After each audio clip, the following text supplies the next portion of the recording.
Hi friends, ఇప్పుడు నేనైతే hotel style దోశల పిండి ఎలా తయారు చేసుకోవాలో చూపిస్తానండి. ముందుగా ఒక గ్లాస్ మినపప్పు తీసుకోవాలండి.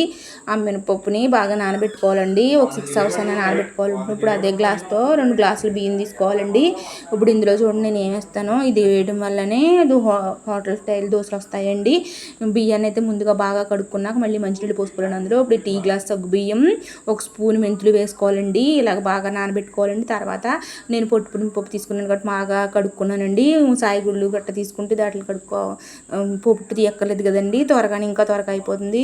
ఇలా 6 అవర్స్ నానిన తర్వాత 6 గంటల తర్వాత ఇలాగ మిక్సీలో వేసి మెత్తని పేస్ట్లో చేసుకోవాలండి. గ్రైండర్లో కూడా వేసుకోవచ్చు. నేను ఎందుకు మిక్సీలోనే ఆడతానండి. దోశల పిండి బాగానే ఉంటుంది. ఇదిగోండి నైట్ అంతా అయిన తర్వాత తెల్లారికి ఇలా బాగా పులిసిందండి. ఇందులో అయితే ఒక స్పూన్ ఉప్పు వేసానండి. ఇదిగోండి ఇప్పుడు దోశ వేసి చూపిస్తాను చూడండి. చూసారా దోశ ఎంత బాగా వచ్చిందో. దీని మీద ఇప్పుడు 2 స్పూన్స్ ఆయిల్ వేసుకోవాలండి. ఇప్పుడు మన dosa ready. Bye friends, please like, share, subscribe.